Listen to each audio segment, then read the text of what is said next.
প্রিয় দর্শক, মুহররম মাস আসলেই শিয়ারা যে কয়েকটা কাজ করে তার ভিতর অন্যতম হলো কারবালার ঘটনাকে কেন্দ্র করে হযরতে আমির মুআবিয়া রাদিয়াল্লাহু তাআলা আনহুর ব্যাপারে গালিগালাজ এবং অভিযোগের স্তূপ জমা করে ফেলে। হযরত হুসাইন রাদিয়াল্লাহু তাআলা আনহু, হযরত হাসান রাদিয়াল্লাহু তাআলা আনহু আহলে বাইতের অন্যতম সদস্য। তাদেরকে আমরা অবশ্য ভালোবাসি, মহব্বত করি, কিন্তু তাদের ভালোবাসা এবং মহব্বতের নামে অন্য আরেকজন মহান সাহাবীর ব্যাপারে কখনো মিথ্যাচার করা যাবে না এবং তার শানে এমন কোনো কথা বলা যাবে না যা সাহাবা একরামের শানে মানানসই নয়।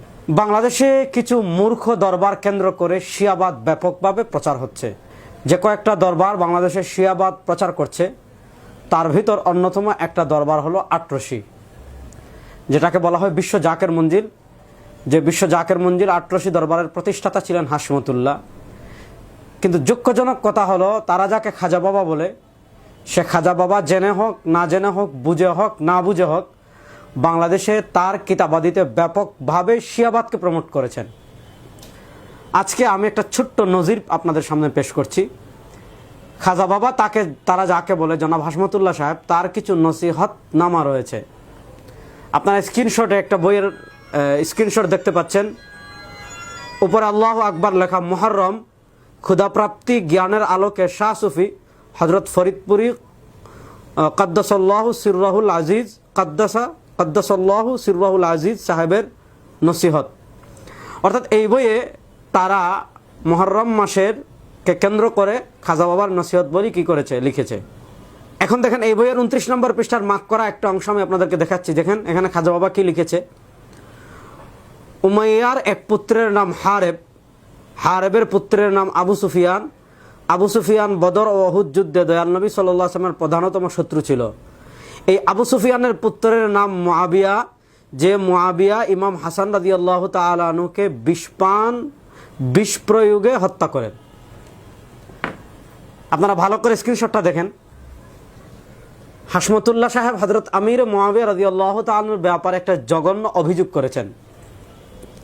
সেটা হলো, নবী করিম সাল্লাল্লাহু আলাইহি ওয়াসাল্লামের কলিজার টুকরা নাতি, আহলে বাইতের অন্যতম সদস্য, আমাদের সকলের শ্রদ্ধা এবং ভালোবাসার পাত্র হযরত হাসান রাদিয়াল্লাহু তাআলা আনহুকে হযরত মুআবিয়া রাদিয়াল্লাহু তাআলা আনহু বিষপান করিয়ে হত্যা করেছেন।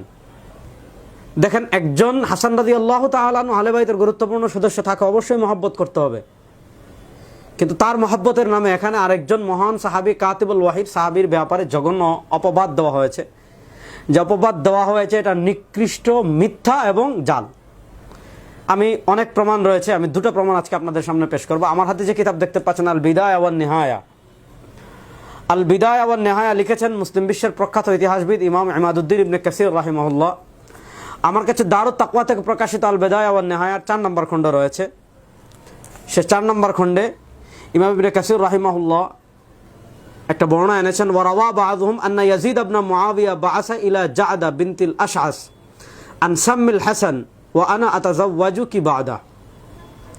যে ইয়াজিদ, জা'দা যিনি হযরত হাসান রাদিয়াল্লাহু তাআলার স্ত্রী ছিলেন, তার কাছে মেসেজ পাঠিয়েছে, চিঠি পাঠিয়েছে যে তুমি হাসান রাদিয়াল্লাহু তাআলাকে বিষ দাও, আমি তোমাকে বিয়ে করব। এই ধরনের একটা ঘটনা, এই ঘটনা উল্লেখ করে বলেন ইয়াজিদ অনেক আকাম করেছে। তার খেলাফতের আমলে কারবালার হৃদয় বিদারক ঘটনা ঘটেছে, হাররার ঘটনা ঘটেছে, মদিনা অবরোধ এবং সেখানে অবাধে লুণ্ঠন, এই যে ঘটনাগুলো রয়েছে এগুলোর জন্য ইয়াজিদ অবশ্যই দায়ী।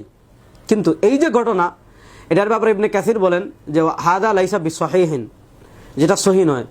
ওয়া আদামু সিহহাতিহি আন আবিহি মুআবিয়া, যেহেতু ইয়াজিদ থেকেও সহিহতে প্রমাণিত না, সুতরাং তার পিতা হযরত আমির মুআবিয়া রাদিয়াল্লাহু তাআলা আনহু বিষপান করিয়ে হাসানকে হত্যা করেছেন, এই অভিযোগ বিতরিকিল আওলা ওয়াল আহরা, মানে এটা তো আরো বাতরিক আওলা, মানে সর্বোত্তমভাবে এটা অপ্রমাণিত, মানে এমন কোনো প্রমাণই নাই, এটা অগ্রহণযোগ্য, এটা জাল। হযরত মুআবিয়া রাদিয়াল্লাহু তাআলা আনহু হাসান রাদিয়াল্লাহু তাআলা আনহুকে বিষপান করিয়েছেন। ইবনে কাসির আল বিদায়া ওয়ান নিহায়া 4 নম্বর খণ্ডের 527 নম্বর পৃষ্ঠায় সুস্পষ্ট ভাষায় বলেছেন এটা ভিত্তিহীন। আমার কাছে রয়েছে মিনহাজুস সুন্নাতিন নবওয়িয়া ফি নকদি কালামিশ শিয়া ওয়াল কাদারিয়া, মিনহাজুস সুন্নাতিন নবওয়িয়া ফি নকদি কালামিশ শিয়া ওয়াল কাদারিয়া, শেখুল ইসলাম ইবনে তাইমিয়া রাহিমাহুল্লাহ। এটা 4 নম্বর খণ্ডে শেখুল ইসলাম ইবনে তাইমিয়া রাহিমাহুল্লাহ 4 নম্বর খণ্ডের 212 নম্বর পৃষ্ঠায় এই ঘটনাটা তিনি কি করেছেন, উল্লেখ করেছেন যে ওয়াল হাসান রাদিয়াল্লাহু তাআলা আনহু, আচ্ছা, ওয়া আম্মা কওলুহু ইন্না মুআবিয়া সাম্মাল হাসান, যে রাফিদিরা অভিযোগ করে, শিয়ারা অভিযোগ করে মুআবিয়া রাদিয়াল্লাহু তাআলা আনহু হাসান রাদিয়াল্লাহু তাআলা আনহুকে বিষপান করিয়েছেন। এই অভিযোগের পর্যালোচনা করতে গিয়ে শেখুল ইসলাম ইবনে তাইমিয়া রাহিমাহুল্লাহ বলেন, হাদা মিম্মা যাকারাহু বা'দুন নাস, এটা কিছু কিছু মানুষ বলে, ওয়ালাম ইয়াসবুত লাযিকা বিবাইয়িনাতিন শারঈয়্যা, এই কিছু মানুষ মানে শিয়ারা বলে এটা শরীয়ত সম্মত কোনো প্রমাণ দ্বারা প্রমাণিত না, আও ইকরারিন মুতাবার, গ্রহণযোগ্য কারো স্বীকারোক্তি দ্বারা প্রমাণিত নয়, ওয়ালা নাকলা, এবং এমন কোনো বর্ণনা আসে নাই, ইউজামু বিহি, যা দৃঢ়ভাবে বলা যাবে, হাদা মিম্মা লা ইমকিনুল ইলম বিহি, এ ব্যাপারে জ্ঞান অর্জনের কোনো ইয়ে নেই, ফাল কাউলু বিহি কাউলু বিলা ইলমিন, যারা এই কথা বলেন তারা কোনো ইলম ছাড়া বিদ্বেষ থেকে এই কথা বলেন। সুতরাং নবী করিম সাল্লাল্লাহু আলাইহি ওয়াসাল্লামের একজন মহান কাতিবুল ওয়াহি সাহাবীর ব্যাপারে অপবাদ যদি আপনি শিয়াদের মতো দেন, আপনি আহলে বাইতের মহব্বতের নামে যদি শিয়াদের মতো একজন জলিলুল কদর কাতিবুল ওয়াহি সাহাবীর ব্যাপারে মিথ্যা অপবাদ দেওয়া আহলে বাইতের মহব্বত আপনাকে শেখায়, এমন মহব্বত থেকে আমি পানা চাই। আর দ্বিতীয়ত হলো, শিয়ারা যে ইতিহাসগুলো লিখেছে, এই ইতিহাস দ্বারা প্রভাবিত হয়ে আপনি যদি একজন মহান সাহাবীর ব্যাপারে অভিযোগ করেন, তাহলে আপনার আর শিয়া রাফিদের ভিতর পার্থক্য কোথায়? আল্লাহ সুন্নি নামক এ সকল শিয়া যারা আছে, আশিকে রাসূল নামক সাহাবী বিদ্বেষী এ সকল শিয়া ভণ্ড যেগুলো আছে, এগুলো দূর ফিতনা এবং চাতুর্যতা থেকে আল্লাহ, এগুলোর ফিতনা এবং ইসলাম বিরোধী কর্মকাণ্ড থেকে আল্লাহ মুসলিম উম্মার সাধারণ মানুষকে বেঁচে থাকার তৌফিক দান করেন আজ পর্যন্ত। আল্লাহ সবাইকে ভালো রাখুক, সুস্থ রাখুক। আসসালামু আলাইকুম ওয়া রাহমাতুল্লাহি ওয়া বারাকাতুহু।